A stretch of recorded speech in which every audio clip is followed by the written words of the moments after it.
أعوذ بالله من الشيطان الرجيم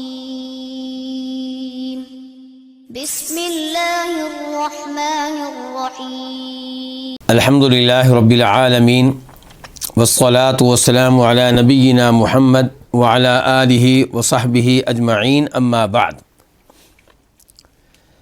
کتاب التوحید امام محمد بن عبد الوہاب رحمہ اللہ کی عظیم الشان تالیف، اور ان کا زمانہ اور علامہ شوکانی کا زمانہ قریب قریب ہے۔ تو آج ہم 31واں باب پڑھیں گے، اور یہ باب ہے باب قول اللہ تعالی انما ذالکم الشیطان یخوف اولیاءہ فلا تخافوہم وخافون ان کنتم مؤمنین۔ یہ باب جو ہے سورہ آل عمران کی آیت نمبر 175 ہے، 175۔ کیا معنی ہے اس آیت کا؟ انما ذالکم الشیطان، سوائے اس کے نہیں یہ شیطان ہے، یخوف جو ڈراتا ہے، خوف میں مبتلا کرتا ہے، ڈراتا ہے کن کو؟ تمہیں۔ اللہ رب العزت مخاطب ہے کن سے؟ اہل ایمان سے۔ اور اس آیت کی مناسبت کیا ہے؟ غزوہ احد کے بعد جب کہ مشرکین قریش کا لشکر واپس مکہ جا رہا تھا، انہیں یہ احساس ہونے لگا کہ ہم نے اپنا کام پورا نہیں کیا، 70 مسلمان ہم نے قتل کیے ہیں، لیکن ہمیں چاہیے تھا کہ ان کو نیست و نابود کرتے۔ تو وہ سوچنے لگے واپس مدینہ آنے کے بارے میں۔ ادھر نبی علیہ الصلوۃ والسلام نے صحابہ کرام کو تیار کیا کہ ہم ان کا پیچھا کریں گے، ان کا تعاقب کریں گے۔ تو اہل ایمان اللہ کے فضل و کرم سے نکلے، اور اللہ رب العزت نے ان کی تعریف کی ہے، الذین قال لهم الناس ان الناس قد جمعوا لكم فاخشوهم فزادهم ایمانا وقالوا حسبنا اللہ ونعم الوکیل، کہ اہل ایمان سے کہا گیا کہ کفار بہت بڑی تعداد میں جمع ہیں، وہ تم پہ حملہ کرنا چاہتے ہیں، ان سے ڈر جاؤ۔ لیکن اس خبر نے انہیں خوف کی بجائے ایمان میں بڑھا دیا، اور انہوں نے یہ دعا پڑھی، حسبنا اللہ ونعم الوکیل، کہ اللہ ہی ہمارے لیے کافی ہے، وہی ہماری مدد کرے گا، اور وہ بہترین کارساز ہے۔ تو اسی مناسبت میں اللہ تعالیٰ فرماتے ہیں کہ یہ ڈرانے والا کون تھا؟ یہ شیطان تھا۔ وہ ڈراتا ہے اولیاءہ، اپنے اولیاء سے، اپنے دوستوں سے۔ تو یہاں پہ لفظ ولی بولا گیا ہے، اولیاء ولی کی جمع ہے۔ تو یہاں پہ جن اولیاء کا تذکرہ ہو رہا ہے یہ رحمان کے اولیاء نہیں بلکہ شیطان کے اولیاء ہیں۔ تو پتہ چلا ولی کچھ ہوتے ہیں اللہ رب العزت کے، اور کچھ ہوتے ہیں شیطان کے ولی۔ اسی لیے امام ابن تیمیہ رحمہ اللہ نے کتاب لکھی ہے جس کا نام کیا ہے؟ الفرقان بین اولیاء الرحمن و اولیاء الشیطان، کہ کیسے آپ فرق کریں گے رحمان کے ولیوں میں اور شیطان کے ولیوں میں، رحمان کے دوستوں میں اور شیطان کے دوستوں میں۔ تو اس آیت میں تذکرہ ہے شیطان کے دوستوں کا۔ تو اللہ رب العزت فرما رہے ہیں کہ شیطان تمہیں ڈراتا ہے اپنے دوستوں سے۔ شیطان کے دوست کون ہیں؟ اس زمانے میں وہ لوگ تھے جو احد کی لڑائی سے واپس جا رہے تھے، مشرکین قریش۔ اور ویسے اہل کفر شیطان کے دوست ہیں، ہر وہ جس کی اللہ کے علاوہ عبادت کی جاتی ہے اور وہ اس عبادت پہ راضی ہے، وہ شیطان کا ولی ہے۔ اور اہل قبور جن کی پرستش کی جاتی ہے اور وہ اس عمل پہ راضی تھے، وہ بھی شیطان کے ولی ہیں۔ تو تو اللہ تعالیٰ کہتے ہیں فلا تخافوہم، تم نے ان سے نہیں ڈرنا۔ تو ہمارا آج کا جو باب ہے اس کا تعلق کس سے ہے؟ خوف سے۔ گزشتہ باب کا تعلق کس سے تھا؟ محبت سے۔ اور اس باب کے آغاز میں اس موضوع پہ گفتگو ہوئی تھی کہ یہاں سے امام صاحب گفتگو کرنے لگے ہیں دل کے اعمال پہ، اعمال القلوب پہ، وہ اعمال القلوب جن کا تعلق توحید سے ہے۔ تو وہاں پہ تذکرہ ہوا تھا محبت کا، اور اس باب میں تذکرہ ہو رہا ہے خوف کا۔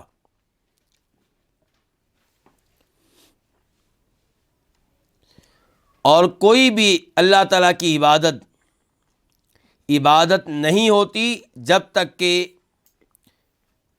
اس میں خوف نہ ہو اللہ رب العزت کا، اس میں محبت نہ ہو اللہ رب العزت کی، اور اس میں امیدیں نہ ہوں اللہ رب العزت سے، اور اس کے ساتھ ساتھ اللہ رب العزت کی تعظیم ہو، اور اللہ رب العزت کے لیے انتہائی عاجزی اور ذلت کا اظہار ہو۔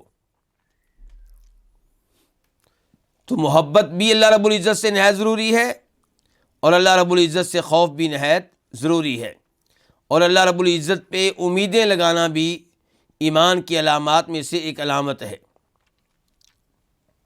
تو یہاں پہ کہا گیا فلا تخافوہم، ان سے نہیں ڈرنا، یعنی کہ چونکہ خوف یہ دلی عمل ہے، اس کا تعلق توحید سے ہے، تو اس لیے کہا گیا ان سے نہیں ڈرنا۔ وخافونی، کس سے ڈرنا ہے؟ مجھ سے ڈرنا ہے۔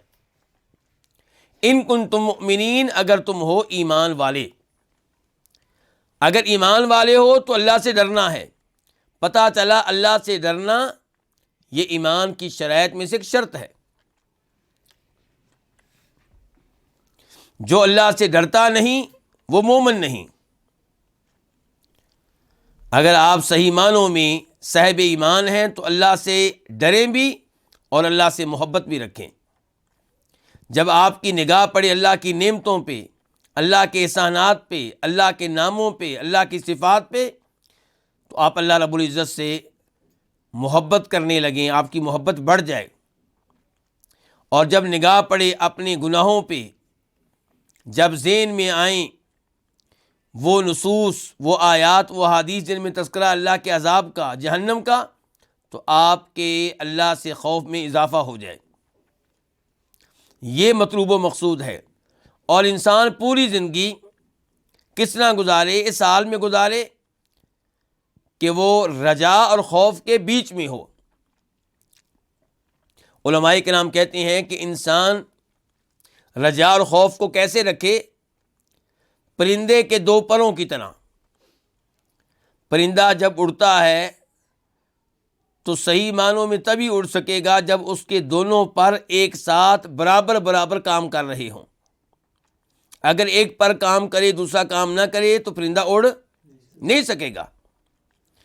تو کامیاب انسان وہ ہے جو اللہ رب العزت سے ڈرے بھی اور اللہ پہ امیدیں بھی لگائی، اللہ کی رحمت پہ امید ہو، اللہ کے غفار اور غفور ہونے پہ امید ہو، اللہ کے تواب ہونے پہ امید ہو، اور ڈر بھی ہو۔ لیکن جب فوت ہونے لگے تو پھر کون سی جانب غالب ہو؟ پھر امید کی جانب جو ہے وہ غالب ہونی چاہیے۔ تو خوف کا تذکرہ ہو رہا ہے اس باب میں۔ یاد رہے خوف کی دو بڑی اقسام ہیں۔ ایک ہے خوف السر، پوشیدہ قسم کا خوف،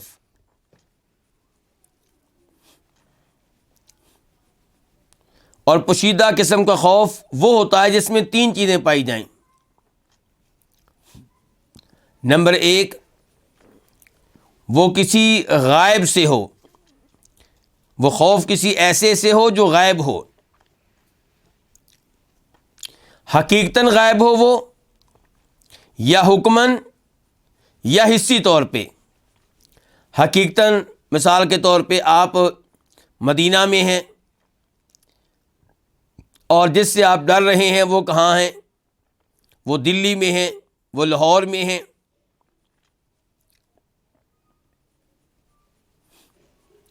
اور تو مدینہ میں آپ ڈر رہے ہیں تو وہ آپ سے غائب ہے جس سے آپ ڈر رہے ہیں، اور حکماً آپ کسی قبر کے پاس بیٹھے ہوئے ہیں، قبر والے سے ڈر رہے ہیں۔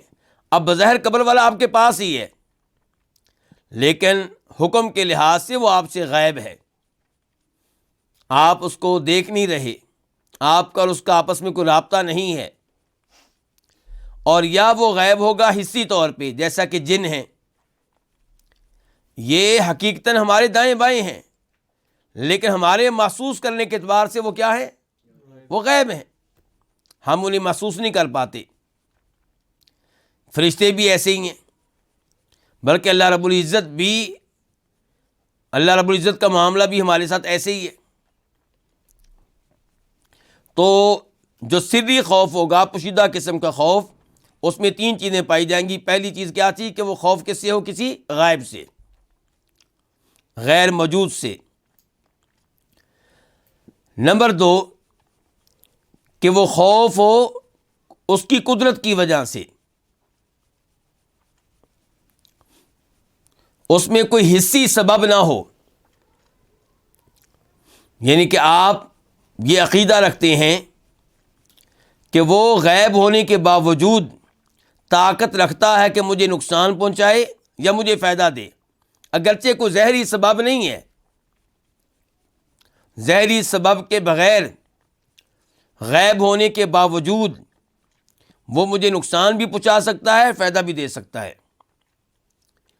اور تیسرے نمبر پہ سری خوف میں یہ چیز پائی جائے گی کہ اس کے نتیجے میں آپ اس کی باطنی اطاعت کرتے ہوں گے، اندرونی اطاعت کرتے ہوں گے،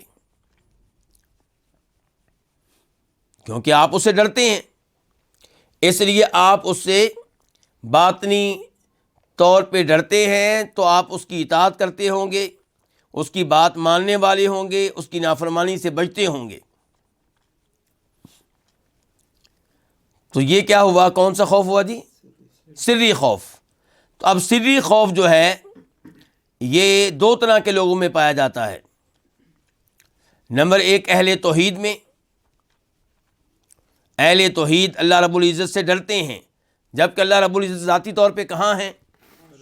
عرش پہ مستوی ہیں، اس کے باوجود اہل ایمان، اہل توحید اللہ رب العزت سے ڈرتے ہیں،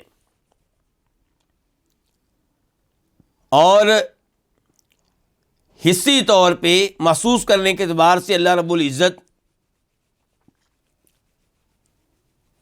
کچھ بظاہر کچھ نہیں کر سکتے، لیکن قدرت کے لحاظ سے اللہ رب العزت سب کچھ کرنے پہ قادر ہیں، نقصان پہنچانے پہ بھی، فوت کرنے پہ بھی، اور مالی نقصان پہنچانے پہ بھی، جسمانی نقصان پہنچانے پہ بھی، اور فائدہ دینے پہ بھی۔ ہر لحاظ سے اللہ تعالیٰ اس کی طاقت رکھنے والے ہیں، قدرت رکھنے والے ہیں۔ اور انسان اللہ رب العزت سے اندرونی طور پہ ڈرتا ہے، اندرونی طور پہ بھی اللہ تعالیٰ کی اطاعت کرتا ہے، صرف اوپر اوپر سے نہیں کرتا، اندرونی طور پہ بھی کرتا ہے۔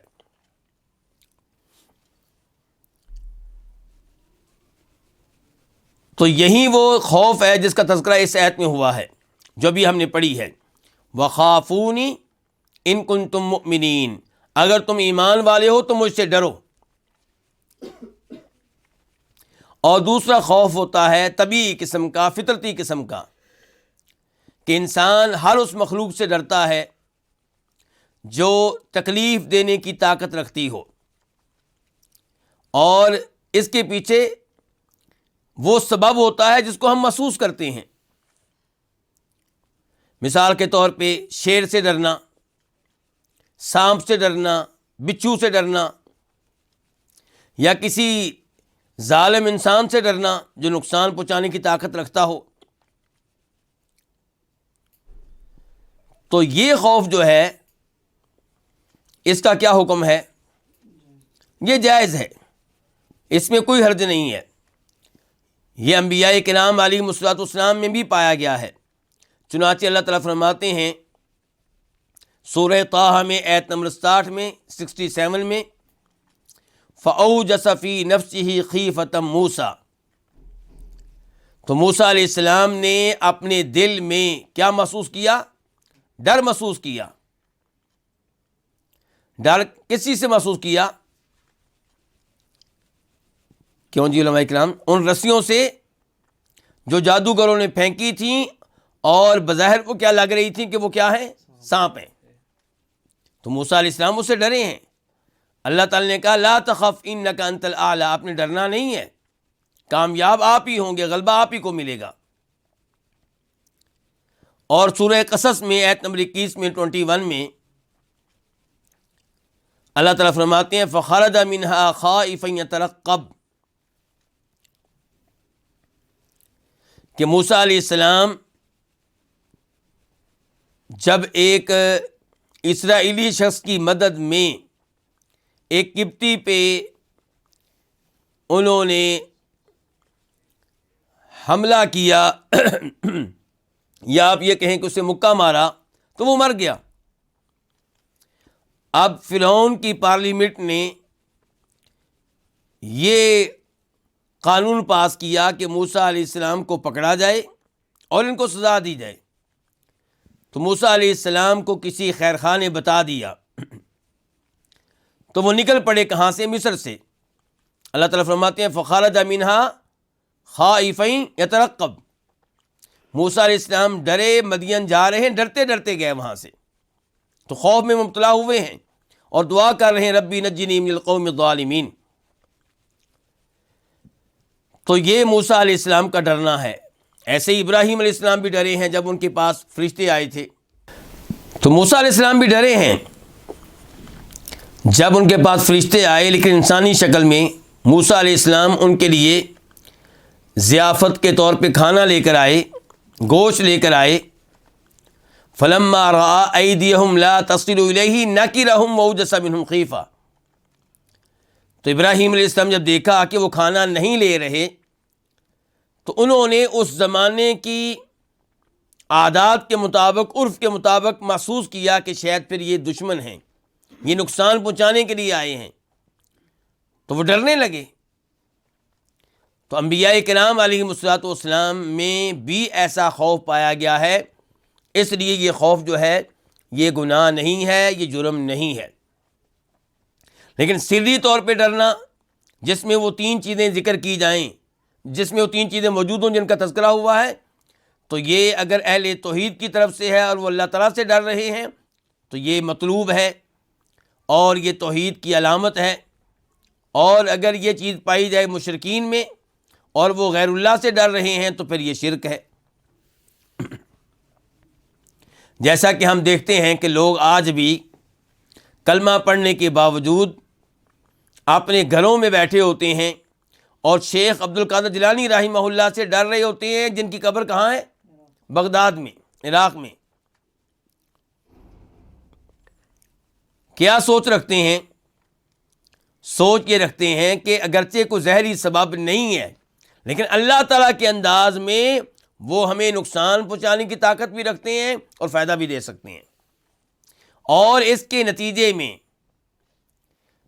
شیخ عبد القادر جیلانی رحمہ اللہ کی جو باتیں لوگوں کو بتائی جاتی ہیں وہ انہیں دلی طور پہ قبول کرتے ہیں، اگرچہ وہ باتیں غلط بتائی جاتی ہیں لیکن وہ دلی طور پہ قبول کرتے ہیں۔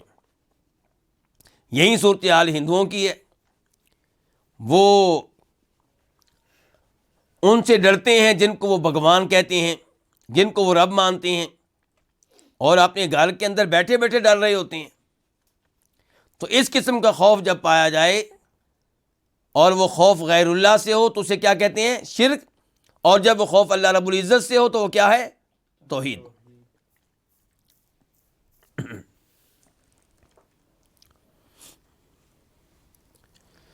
اس کے بعد امام صاحب سورہ توبہ کی آیت نمبر 18 لے کر آئے ہیں، 18، فرماتے ہیں انما یعمر مساجد اللہ من آمن باللہ والیوم الآخر واقام الصلاۃ وآت الزکاۃ ولم یخش الا اللہ فعسى اولئک ان یکونوا من المہتدین، کہ اللہ کی مساجد کو کون آباد کرتے ہیں؟ ویسے تو اللہ کی کئی مساجد کو انہوں نے آباد کیا ہوا ہے جو شرک پہ ہیں، لیکن حقیقتاً اللہ کی مساجد کو آباد کرنے والے کون ہیں؟ فرمایا من آمن باللہ، جو اللہ پہ ایمان لاتے ہیں، والیوم الآخری، اور جو آخرت پہ ایمان لاتے ہیں، واقام الصلاۃ، اور جو نماز قائم کرتے ہیں، وآت الزکاۃ، جو زکوٰۃ ادا کرتے ہیں، ولم یخش الا اللہ، اور جو اللہ کے علاوہ کسی سے نہیں ڈرتے۔ تو یہاں پہ بھی اللہ سے ڈرنے کا تذکرہ ہوا ہے، لیکن ڈرنے کے لیے جو لفظ استعمال ہوا ہے وہ خوف استعمال نہیں ہوا۔ کیا استعمال ہوا ہے؟ خشیہ۔ تو خشیہ اور خوف میں کیا فرق ہے؟ خشیہ یہ بھی ڈر ہے، یہ بھی خوف ہے، لیکن خوف کی اعلیٰ ترین قسم ہے۔ خشیہ یہ خوف وہاں پہ ہوگا جہاں وہ جس سے آپ ڈر رہے ہیں اس کے بارے میں آپ کے پاس علم بھی ہو اور اس کی آپ تعظیم کرنے والے بھی ہوں۔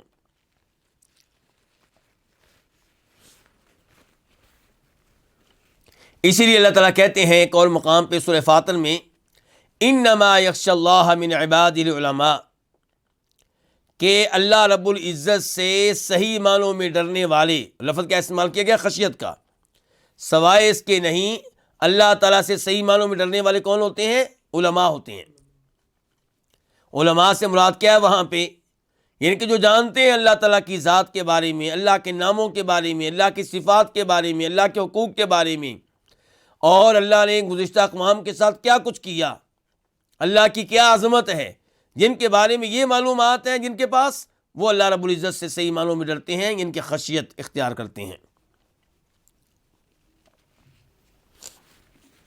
تو یہاں پہ جس خوف کا تذکرہ ہوا ہے یہ وہی سری خوف ہے، وَلَمْ يَخْشَ إِلَّا اللَّهُ۔ تو اللہ رب العزت نے یہاں پہ ان کو جو اللہ پہ ایمان لانے والے ہیں، آخرت پہ ایمان لانے والے ہیں، اور ان میں ایمان کی عملی علامات پائی جاتی ہیں، نماز قائم کرتے ہیں، زکوٰۃ ادا کرتے ہیں، اور پھر دلی طور پہ اللہ سے ڈرتے ہیں، ان کی تعریف کی ہے، ان کو صحیح معنوں میں مساجد کو آباد کرنے والا قرار دیا ہے، اور انہی کو ہدایت یافتہ قرار دیا ہے۔ اس کے بعد فرمایا اللہ رب العزت نے سورہ عنکبوت آیت نمبر 10،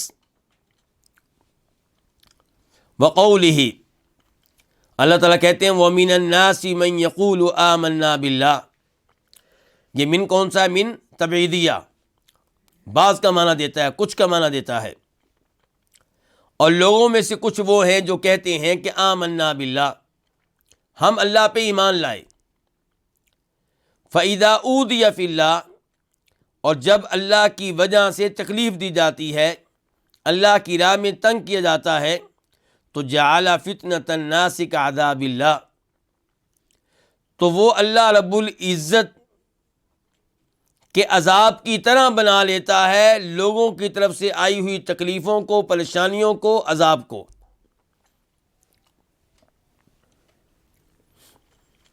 کیا اس آیت میں خوف کا تذکرہ ہے؟ جی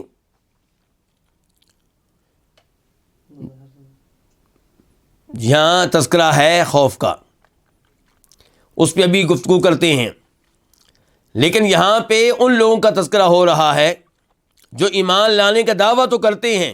اب جب آپ ایمان لائیں گے تو یہ ممکن نہیں ہے کہ آزمائشیں نہ آئیں۔ آج لوگ جس میٹھے میٹھے اسلام کی تلاش میں ہیں وہ حقیقی اسلام نہیں ہے۔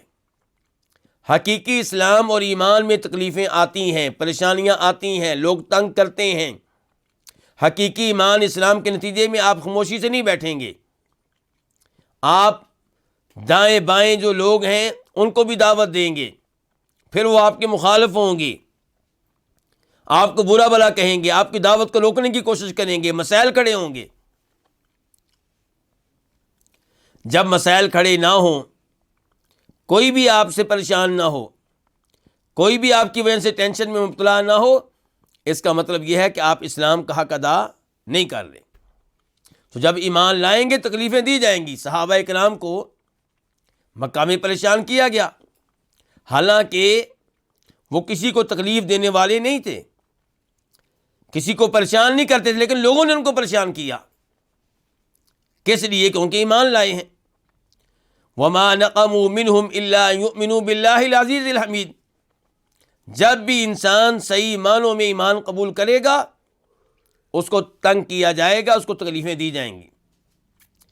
آج بھی جو لوگ کئی مسلمان ممالک میں مرتے ہیں، کفار ان پہ حملے کرتے ہیں، جرم کیا ہوتا ہے؟ ان کا ایمان۔ آج فلسطین میں، غزہ میں جن عورتوں کو مارا جا رہا ہے، بچوں کو مارا جا رہا ہے، ان کا کیا قصور ہے؟ ایمان کے علاوہ کوئی قصور نہیں ہے ان کا۔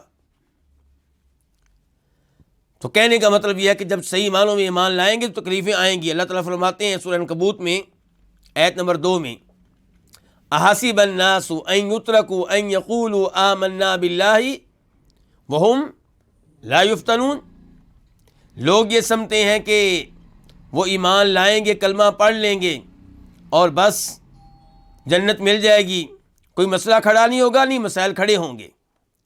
ایمان لانے کے نتیجے میں اللہ تعالیٰ امتحان لیتا ہے، آزمائشوں میں مبتلا کرتا ہے۔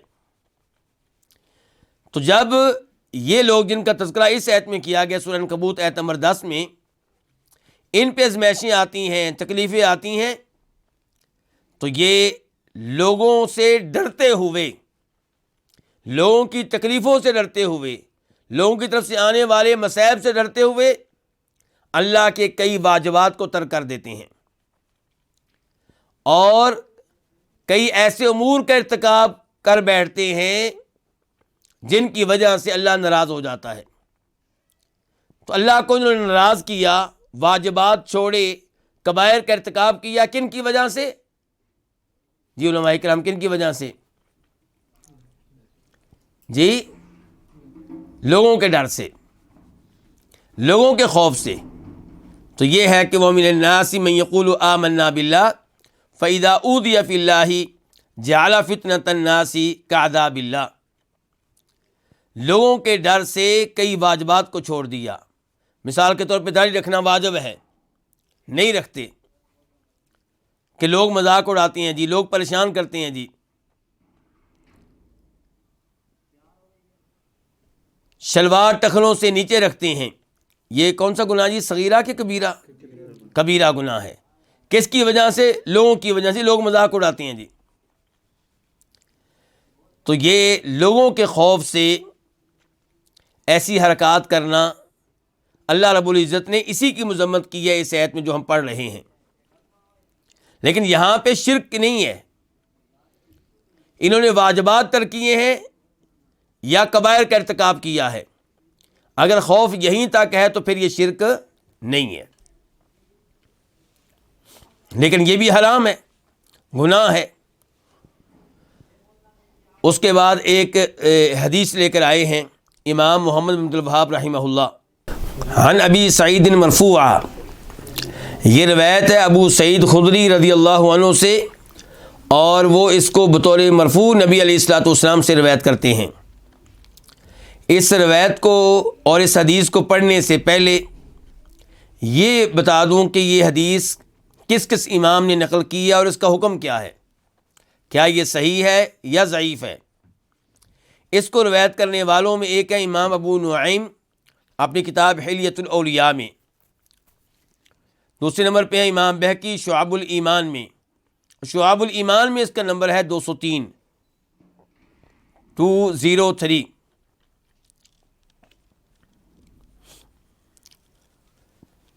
اس روایت کا کیا حکم ہے؟ شیخ البانی رحمہ اللہ اس کو لے کر آئے ہیں اپنی مشہور و معروف کتاب سلسلۃ الاحادیث الضعیفہ میں، 1482 نمبر ہے 1482، اور انہوں نے اس کو موضوع یعنی کہ من گھڑت قرار دیا ہے، خود ساختہ روایت قرار دیا ہے۔ اس کا سب سے بڑا مسئلہ جو ہے وہ اس کا ایک راوی ہے محمد بن مروان السدی، اس کو کہا گیا متہم بالکذب، کہ یہ جھوٹ بولا کرتا تھا، جھوٹ بولنے کی اس کے اوپر تہمت ہے۔ تو یہ روایت قابل اعتماد نہیں ہے، ضعیف ہے۔ اس کے علاوہ بھی اس کی کئی سندیں ہیں لیکن کوئی بھی سند ثابت نہیں ہے۔ لیکن علماء کرام یہ کہتے ہیں کہ اس حدیث میں آنے والے الفاظ کا معنی مفہوم ٹھیک ہے، کیسے پتہ چل گیا جی آپ کو ٹھیک ہے؟ دیگر قرآن کریم کی آیات کی وجہ سے، دیگر احادیث کی وجہ سے پتہ چلتا ہے کہ جو کچھ اس روایت میں کہا گیا ہے وہ انشاءاللہ ٹھیک ہے۔ واللہ تعالی اعلم۔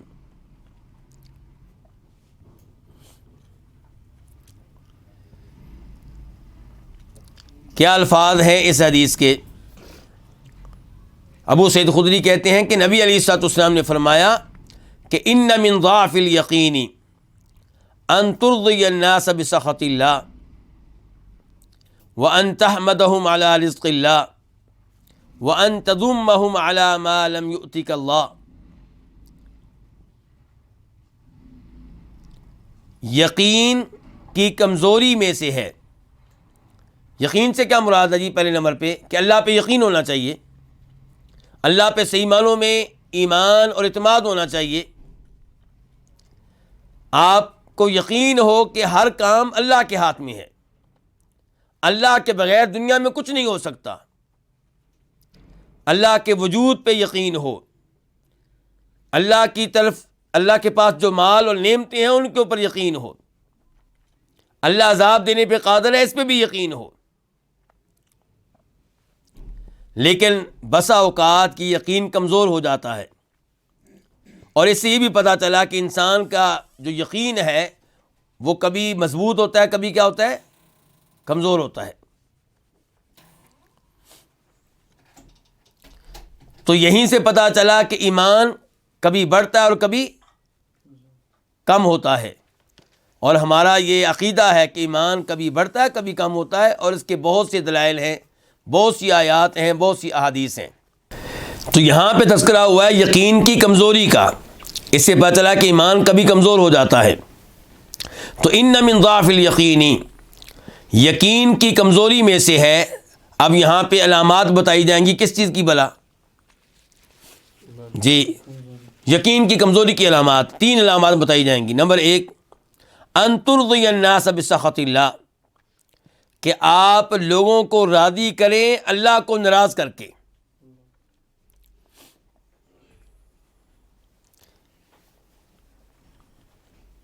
چنانچہ آپ لوگوں کی خاطر، لوگوں سے ڈرتے ہوئے یا لوگوں کو خوش کرنے کے لیے کیا کر رہے ہیں؟ کسی کبیرہ گناہ کا ارتکاب کر رہے ہیں، کسی واجب کو ترک کر رہے ہیں۔ تو یہ کیا ہے؟ یہ یقین کی کمزوری ہے۔ اگر آپ کو اللہ پہ صحیح معنوں میں یقین ہوتا تو آپ لوگوں کی پرواہ نہ کرتے، اللہ تعالیٰ کو راضی کرتے۔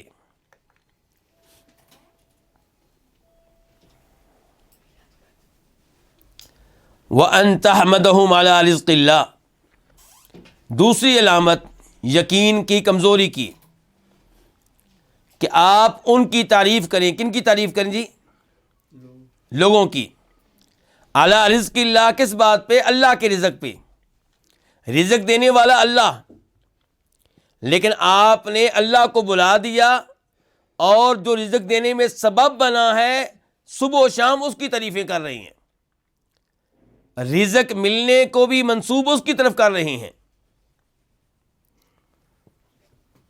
اگر آپ یہ سمجھتے ہیں کہ رزق دینے والا اللہ ہے اور اللہ کی حمد و ثنا بیان کرتے ہیں، اس کے ساتھ ساتھ جو سبب بنا ہے، جس نے آپ کو اپنی فیکٹری میں جاب دی ہے، جس نے آپ کو اپنے آفس میں جاب دی ہے، آپ اس کا شکریہ ادا کرتے ہیں، تو یہ مطلوب ہے شریعت میں۔ بلکہ فرماتے ہیں نبی علیہ الصلوۃ والسلام، ترمذی شریف کی حدیث ہے کہ من لا یشکر الناس لا یشکر اللہ، جو لوگوں کا شکریہ ادا نہیں کرتا، ان نعمتوں پہ جو لوگوں کے ذریعے سے ملی ہیں، ان نعمتوں پہ لوگوں کا شکریہ ادا نہیں کرتا، وہ اللہ کا شکر گزار نہیں بن سکتا۔ ترمذی کی حدیث ہے، نمبر ہے 1954، 1954۔ تو شریعت چاہتی ہے کہ جو نعمت ملنے میں سبب بنا ہے آپ اس کا شکریہ ادا کریں، لیکن اصل کون ہے؟ اللہ رب العزت۔ اس کو سبب کس نے بنایا؟ اللہ رب العزت نے۔ تو آپ پہلے اللہ کی حمد و ثنا بیان کریں، اس نعمت کی نسبت اللہ کی طرف کریں، آپ کو یقین ہو کہ بیٹا جو مجھے ملا ہے، بیٹا بھی ایک رزق ہے، بیٹا جو مجھے ملا ہے وہ اللہ نے دیا ہے۔ سبب کون بنا ہے؟ جی فلاں ڈاکٹر صاحب نے ہمارا علاج کیا تھا، فلاں حکیم صاحب نے ہمارا علاج کیا تھا۔ لیکن آپ بچے کی نسبت اللہ کی طرف بالکل نہیں کرتے اور مکمل طور پہ اس کی نسبت کر رہے ہیں کس کی طرف؟ ڈاکٹر صاحب کی طرف، حکیم صاحب کی طرف۔ اور ان سے بھی کیا گزرا وہ ہے جو اس نعمت کی نسبت کر دے کسی قبر والے کی طرف، وہ تو شرک میں مبتلا ہو گیا۔ تو یقین کی کمزوری میں سے ہے کہ آپ لوگوں کو راضی کریں اللہ کو ناراض کر کے، اور لوگوں کی تعریفیں کریں علی رزق اللہ، اللہ کے رزق پہ۔ اللہ نعمتیں دے رہا ہے، تعریفیں آپ صرف لوگوں کی کر رہے ہیں۔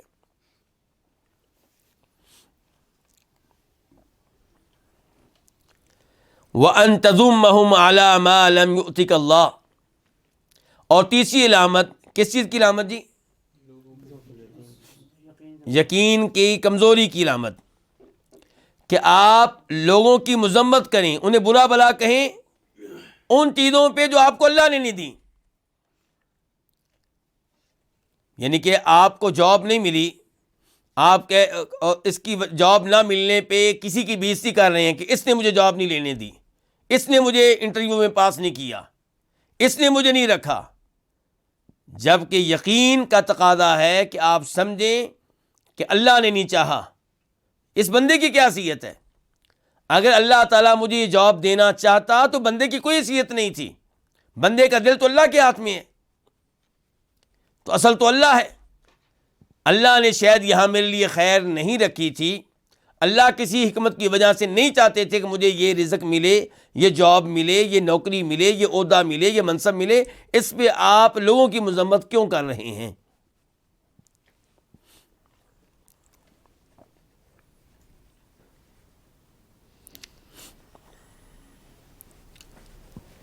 ان رزق اللہ لا یجرہ حرص حریص، یہ جملہ جو ہے آپ سمجھ لیں کہ جملہ تعلیلیہ ہے، جو کچھ پیچھے آیا ہے اس کا سبب بیان کیا جا رہا ہے، اس کی علت بیان کی جا رہی ہے کہ اللہ کا رزق لا یجرہ حرص حریص، کسی حرص والے کی حرص اس کو کھینچ کر نہیں لا سکتی۔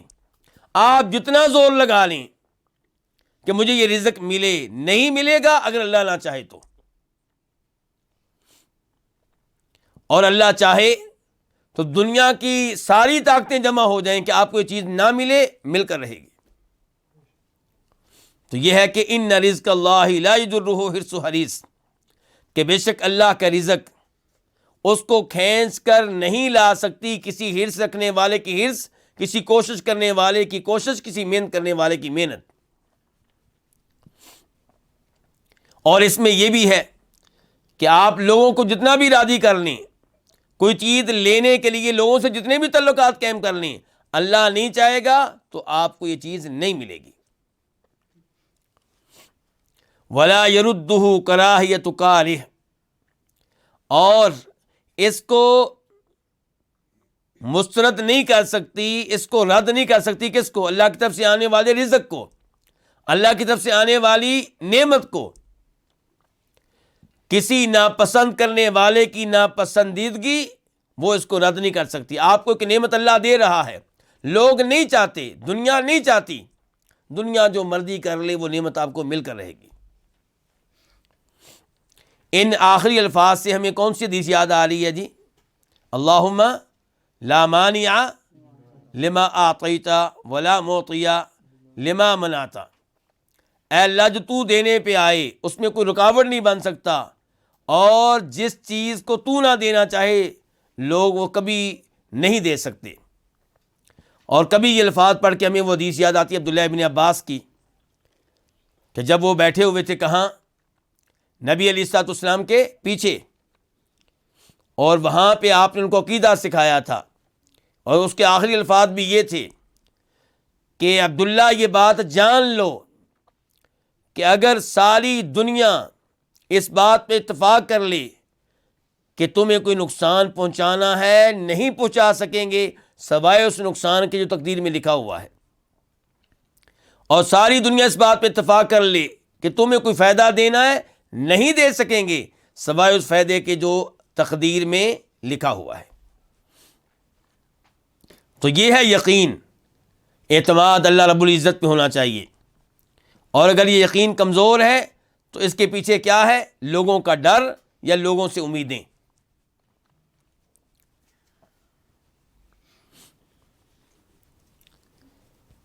پھر آج کے اس باب کی آخری حدیث، وعن عائشہ رضی اللہ عنہا، روایت ہے سیدہ عائشہ رضی اللہ عنہا سے، ان رسول اللہ صلی اللہ علیہ وسلم قال، کہ بے شک رسول اللہ صلی اللہ علیہ وسلم نے فرمایا، من التمس رضا اللہ بسخط الناس رضی اللہ عنہ وارضى عنہ الناس۔ حدیث کا ترجمہ کرنے سے پہلے، مفہوم بیان کرنے سے پہلے یہ بتا دوں کہ امام صاحب نے حدیث کے آخر میں کیا کہا ہے، اس کو کس نے بیان کیا ہے اس حدیث کو؟ رواہ ابن حبان فی صحیحہ، اس کو امام ابن حبان اپنی صحیح میں لے کر آئے ہیں، اور وہاں پہ اس کا نمبر کیا ہے؟ 276 میں یہ بتانا چاہتا ہوں کہ اس حدیث کو امام ترمذی بھی لے کر آئے ہیں، اور وہاں پہ نمبر ہے 2414 2414، اور اہم بات یہ ہے کہ وہاں پہ تذکرہ آیا ہے اس بات کا کہ یہ حدیث سیدہ عائشہ نے تب بیان کی تھی جب انہیں لیٹر ملا تھا، کس کا؟ یاد ہے آپ میں سے کسی کو؟ امیر معاویہ رضی اللہ عنہ کا، جی ہاں، کہ کتب معاویہ الی عائشہ ام المؤمنین، امیر المؤمنین معاویہ نے سیدہ عائشہ کو لیٹر لکھا۔ کیا لیٹر لکھا؟ اکتبی الی کتابا توصینی فیہ ولا تکثری علی، کہ سیدہ آپ سے گزارش یہ ہے کہ مجھے کوئی لیٹر لکھیں جس میں آپ مجھے وصیت کریں، مجھے سمجھائیں، مجھے نصیحت کریں، لیکن جامع قسم کی نصیحت ہو، بہت لمبی چوڑی نہ ہو، مختصر ہو لیکن مفید ہو۔ فکتبت عائشہ الی معاویہ، تو سیدہ عائشہ نے امیر المؤمنین جناب معاویہ کو لکھا سلام علیکہ، یعنی کہ سلام لکھا پہلے، پھر کہا اما بعد، کہ اس کے بعد فإنی سمعت رسول اللہ صلی اللہ علیہ وسلم یقول، کہ میں نے اللہ کے رسول علیہ السلام سے یہ سنا ہے، اور پھر یہ والی حدیث جو ابھی ہم پڑھ رہے ہیں وہ لکھی، تقریباً الفاظ ایک جیسے ہیں تقریباً۔ تو کیا یہ حدیث جی کہ من التمس رضا اللہ بسخط الناس، جو اللہ کی رضا تلاش کرے، اللہ کی خوشنودی تلاش کرے، اللہ کی خوشنودی ڈھونڈے، یعنی کہ وہ کام کرے جن پہ اللہ راضی ہوتا ہے۔ میرے ساتھ ہی ہیں نا آپ لوگ؟ یعنی کہ وہ کام، ان کاموں کو کرنے کی کوشش کرے جن کو کرنے سے اللہ راضی ہوگا۔ تو جو اللہ کی رضا ڈھونڈے، تلاش کرے، بسخط الناس، لوگوں کو ناراض کر کے، رضی اللہ عنہ، اللہ اس پہ راضی ہو جائے گا، وارضى عنہ الناس، اور اللہ اس سے لوگوں کو بھی راضی کر دے گا، کیونکہ لوگوں کے دل کس کے ہاتھ میں ہیں؟ اللہ رب العزت کے ہاتھ میں ہے۔ تو کیا پیغام ملا؟ لوگوں سے نہ ڈریں، یہی ہمارا باب ہے۔ پیغام یہ ملا کہ لوگوں سے نہ ڈریں، وہ کام کریں جس کام کے کرنے سے اللہ راضی ہوتا ہے، یہ پیغام مل رہا ہے۔ لوگوں کی پرواہ نہ کریں، جی داڑھی رکھنی ہے بالکل رکھیں، لوگ ناراض ہوتے ہیں ہو جائیں۔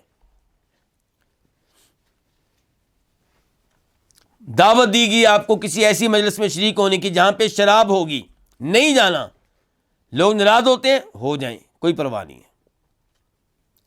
دعوت دی گئی آپ کو کسی ایسی شادی میں شریک ہونے کی جہاں پہ کیا ہوگا؟ میوزک ہوگا، بے پردگی ہوگی، عورتیں اور مرد مکس ہوں گے، جائیں گے نہیں جائیں گے، یا پھر جائیں گے تو وہاں جا کے ان کو دعوت دیں گے، سمجھائیں گے، اس غلط کام سے روکیں گے۔ جی لوگ ناراض ہو جائیں گے کہ آپ نے ہماری تقریب خراب کر دی، ہو جائیں، کوئی بات نہیں، کوئی پرواہ نہیں۔ تو یہ ہے کہ، اور یہی کام کیا تھا کس نے؟ ہمارے نبی علیہ الصلوۃ والسلام نے۔ اگر آپ یہ دیکھتے کہ میری دعوت کی وجہ سے، توحید کی دعوت کی وجہ سے لوگ ناراض ہو رہے ہیں، لوگ میرے مخالف ہو رہے ہیں، پہلے سب لوگ میری عزت کرتے تھے، میرے اخلاق کے، میرے کردار کے قائل تھے۔ اب کوئی مجھے جادوگر کہہ رہا ہے، کوئی مجھے شاعر کہہ رہا ہے، کوئی مینٹل دیوانہ کہہ رہا ہے۔ اگر آپ یہ چیزیں دیکھتے تو پھر آپ توحید کی دعوت نہ دے پاتے۔ آپ نے توحید کی دعوت دی ہے، صبح و شام دی ہے، ہر جگہ دی، ہر ایک کو دی ہے۔ مذاق اڑانے والوں نے مذاق اڑایا، آپ نے کوئی پرواہ نہیں کی، ڈرے نہیں ان سے۔ تو یہ ہے کہ جو اللہ کی رضا تلاش کرے لوگوں کو ناراض کر کے، اللہ خود اس پہ راضی ہوگا، لوگوں کو بھی اس پہ راضی کر دے گا۔ وَمَنِ الْتَمَسَ رِضَى النَّاسِ بِسَخَطِ اللَّهِ، اور جو طلب کرے لوگوں کی خوشنودی اللہ کو ناراض کر کے، جی بچے راضی ہو جائیں۔ کتنے ہی لوگ ہیں جب ہم انہیں برائی سے روکتے ہیں کہ آپ نے گھر میں کیا یہ کام کیا ہوا ہے، جی بس بچوں کا مطالبہ ہے، جی کیا کریں، جی بچے مجبور ہو گئے، جی بیگم صاحبہ کا مطالبہ ہے، جی فلاں کا یہ مطالبہ ہے، جی یعنی کہ آپ نے اللہ کو کوئی اہمیت نہیں دی۔ اہمیت کس کی آپ کی نگاہوں میں؟ بچوں کی۔ اہمیت کس کی؟ بیگم کی۔ اہمیت کس کی؟ دوستوں کی۔ اہمیت کن کی؟ رشتہ داروں کی۔ بہت سے لوگ ہیں جو جانتے ہیں کہ تیجا، ساتواں، 40واں، برسی، عرسی، یہ سب بدعات ہیں، لیکن پھر بھی کریں گے۔ کیوں؟ لوگ ناراض ہو جائیں گے جی، لوگ مذاق اڑائیں گے جی، لوگ باتیں کریں گے جی۔ لوگوں کی باتوں کی وجہ سے رب کو ناراض کر دیتے ہیں۔ یہ رب کی اہمیت آپ کی نگاہوں میں، یعنی کہ رب آپ کی نگاہوں میں سب سے پیچھے، جس کے آپ لمحہ بلمحہ محتاج ہیں، قدم بقدم اس کے محتاج ہیں۔ تو جو لوگوں کی رضا ڈھونڈے اللہ کو ناراض کر کے، سخط اللہ علیہ، اللہ خود اس پہ ناراض ہو جاتا ہے۔ وَأَسْخَطَ عَلَيْهِ النَّاسِ، اور اللہ اس پہ لوگوں کو بھی ناراض کر دیتا ہے۔ پھر وہ کیا کہتا پھر رہا ہوتا ہے، یہ بڑی کوشش کی ہے رشتہ داروں کو راضی رکھنے کی، لیکن یہ راضی نہیں ہوتے۔ بڑی کوشش کرتا ہوں اس کو راضی کرنے کی، نہیں ہوتے۔ کیسے ہوں گے؟ اللہ نے جب ناراض کر دیا۔ رواہ ابن حبان فی صحیحہ، اس حدیث کو روایت کیا امام ابن حبان نے اپنی صحیح میں، جیسا کہ پہلے اس بات کا تذکرہ ہو چکا ہے، اور شیخ البانی رحمہ اللہ نے اس کو صحیح قرار دیا ہے اپنی مشہور و معروف کتاب الصحیحہ میں، اور وہاں پہ اس کا نمبر ہے 2311 2311۔ اب آتے ہیں اس باب کے مسائل اور احکام کی طرف۔ الاولی، پہلا مسئلہ، تفسیر آیت آل عمران۔ اس باب میں سورہ آل عمران کی آیت نمبر 175 175 کی تفسیر ہوئی ہے۔ یہ کون سی آیت ہے جی؟ انما ذالکم الشیطان یخوف اولیاء، اور وہاں سے ہمیں پتہ چلا کہ اللہ سے ڈرنا یہ ایمان کا حصہ ہے، ایمان کے لیے شرط ہے۔ اور یہ بھی پتہ چلا کہ کوئی خوف وہ ہوتا ہے جو مطلوب ہے شریعت میں، وخافونی، اللہ سے ڈرنا یہ مطلوب ہے، اور کوئی خوف وہ ہوتا ہے جس سے منع کیا گیا، فلا تخافوہم، شیطان کے ولیوں سے، شیطان کے دوستوں سے نہیں ڈرنا۔ الثانیہ، دوسرا مسئلہ، تفسیر آیت براءہ۔ براءہ، سورہ براءہ کون سی ہے جی؟ سورہ توبہ۔ تو سورہ توبہ کی آیت نمبر 18 کی تفسیر ہمیں معلوم ہوئی۔ یہ کون سی آیت ہے جس میں تذکرہ آیا ہے کہ اللہ کی مساجد کو صحیح معنوں میں آباد کرنے والے وہ ہوتے ہیں جو خود اللہ پہ ایمان رکھتے ہوں، آخرت پہ ایمان رکھتے ہوں، نماز قائم کرنے والے ہوں، زکوٰۃ ادا کرنے والے ہوں، اور اللہ کے علاوہ کسی سے نہ ڈرتے ہوں۔ اور تذکرہ کس خوف کا ہے؟ سری خوف کا تذکرہ ہے۔ اور یہ جو خشیت ہے یہ خوف کی اعلیٰ ترین قسم ہے، جس کے پیچھے علم ہوتا ہے، تعظیم ہوتی ہے اللہ رب العزت کی۔ یعنی کہ بسا اوقات انسان اس سے ڈرتا ہے جس کی وہ عزت نہیں کرتا۔ محلے کا جو بدماش ہے آپ اس سے ڈرتے ہیں، لیکن کیا دل میں اس کی عظمت ہے؟ نہیں۔ ایسے ہی کوئی ظالم حکمران ہے، آپ اس سے نفرت کرتے ہیں لیکن ڈرتے ہیں۔ اور کئی دفعہ آپ اس سے ڈرتے ہیں جس کے بارے میں آپ کو خاص معلومات میں نہیں ہوتی، لیکن خشیت یہ ہے کہ آپ ڈرتے ہیں اللہ رب العزت سے، اللہ کے بارے میں معلومات کی بنیاد پہ اور اللہ کی تعظیم کی بنیاد پہ۔ الثالثہ، تیسرا مسئلہ، تفسیر آیت العنکبوت، سورہ عنکبوت کی آیت نمبر 10 کی تفسیر۔ اور یہ کون سی آیت ہے؟ جس میں بتایا گیا ہے کہ کئی لوگ اللہ پہ ایمان لاتے ہیں، کلمہ پڑھتے ہیں، لیکن جب اللہ کی وجہ سے تکلیفیں آتی ہیں، آزمائشیں آتی ہیں، فتنوں میں مبتلا ہوتے ہیں، تو پھر وہ شریعت کی کئی چیزیں چھوڑ دیتے ہیں، گویا کہ یہ تکلیفیں دینے والے اللہ رب العزت کے برابر ہوں۔ تو لوگوں کی تکلیفوں کو اللہ کے عذاب کی طرح نہیں سمجھنا چاہیے، لوگوں کی تکلیفوں کو برداشت کر لیں اللہ کے عذاب سے بچنے کے لیے۔ الرابعہ، چوتھا مسئلہ، ان الیقین یضعف و یقوی، کہ یقین کبھی کمزور ہوتا ہے، کبھی مضبوط ہوتا ہے۔ تو اس میں کیا پیغام دیا مجھے اور آپ کو؟ کہ آپ ان اسباب کو اختیار کریں جن کی وجہ سے یقین مضبوط ہوتا ہے۔ مثال کے طور پہ اللہ کی عظیم مخلوقات پہ غور و فکر کریں، آسمان و زمین کی پیدائش و تخلیق پہ غور و فکر کریں، دن اور رات کے آنے جانے پہ غور و فکر کریں، اللہ نے پہلی اقوام کے ساتھ کیا حشر کیا اس پہ غور و فکر کریں، اللہ نے جو آپ کو نعمتیں دے رکھی ہیں ان پہ غور و فکر کریں۔ تو ایسی چیزوں پہ غور و فکر کریں جن پہ غور و فکر کرنے سے آپ کا ایمان بڑھے، آپ کا یقین اللہ رب العزت پہ بڑھے۔ الخامسہ، علامت ضعفہ، اس کے کمزور ہونے کی علامت۔ کس کے کمزور ہونے کی؟ یقین کے، ایمان کے کمزور ہونے کی علامت۔ تو اس کی علامات ہوتی ہیں ومن ذالک، اور ان علامات میں سے ہادی ثلاث، یہ تین ہیں جن کا تذکرہ ہوا ہے۔ یہ تین کون سی ہیں جی؟ کہ اگر آپ لوگوں کو راضی کرنے میں اس حد تک آگے چلے جاتے ہیں کہ آپ اللہ کی ناراضگی کی پرواہ نہیں کرتے، تو اس کا مطلب ہے کہ آپ کا اللہ پہ ایمان اور یقین کمزور ہے۔ اور اگر آپ اللہ کی طرف سے ملنے والے رزق پہ اللہ کی بجائے لوگوں کی تعریفیں کرتے رہتے ہیں، ان کو اصل سمجھ لیتے ہیں، تو اس کا مطلب یہ ہے کہ آپ کا ایمان کمزور ہے۔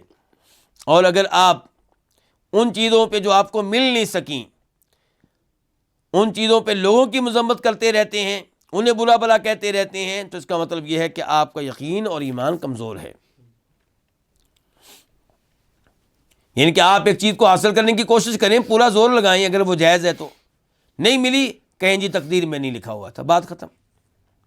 السادسہ، چھٹا مسئلہ، ان اخلاص الخوف للہ من الفرائض، کہ اللہ سے ڈر کو خالص کر دینا، یعنی کہ صرف اللہ سے ڈرنا، من الفرائض، یہ واجبات میں سے ہے، فرائض میں سے ہے، کہ فلا تخافوہم وخافونی، آپ غیر اللہ سے نہ ڈریں، کس سے ڈریں؟ صرف اللہ رب العزت سے ڈریں۔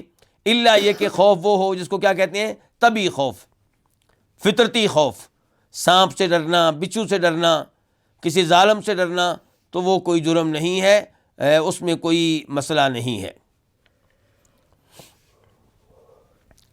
السابعہ، ذکر ثواب من فعلہ، اس کے ثواب کا تذکرہ جو یہ کرے، کیا کرے؟ کہ صرف اللہ سے ڈرے۔ کیا ثواب ہے جی اس کا؟ کہ اللہ خود بھی اس پہ راضی ہو جائے گا اور لوگوں کو بھی راضی کر دے گا، اور اللہ کا راضی ہو جانا یہ چھوٹی نعمت ہے کہ بڑی نعمت ہے؟ ورضوان من اللہ، جنت مل جانے سے بھی بڑی نعمت یہ ہے کہ اللہ آپ پہ راضی ہو جائے۔ تو یہ عظیم نعمت آپ کو ملے گی اگر آپ صرف اللہ رب العزت سے ڈرنے والے ہیں۔ الثامنہ، ذکر عقاب من ترک، اس کی سزا کا تذکرہ جو اس کو ترک کر دے۔ کس کو ترک کر دے؟ صرف اللہ سے ڈرنے کے عمل کو ترک کر دے۔ مطلوب یہ ہے کہ صرف اللہ سے ڈریں، اور اگر آپ لوگوں سے ڈرتے ہیں اور لوگوں سے ڈرنے میں اس حد تک آگے چلے جاتے ہیں کہ اللہ کے ڈرنے کی پرواہ نہیں کرتے، تو اللہ آپ پہ ناراض ہو جائے گا، اور اللہ ناراض ہو گیا تو پھر آپ کو تباہی اور بربادی سے کوئی بھی چیز بچا نہیں سکتی۔ اللہ رب العزت سے دعا ہے کہ اللہ تعالی ہمارے عقائد کو مضبوط بنائے، اور اللہ تعالی ہمیں علم کے ساتھ ایسے ہی جوڑے رکھے، اور یہ علم کے لیے جو ہم وقت نکالتے ہیں اس کی وجہ سے اللہ تعالی ہمارے وقت میں، ہمارے رزق میں، ہماری اولاد میں، ہمارے علم و عمل میں برکتیں ڈالے۔ وصلی اللہ تعالی علی نبینا محمد وعلی آلہ وصحبہ اجمعین۔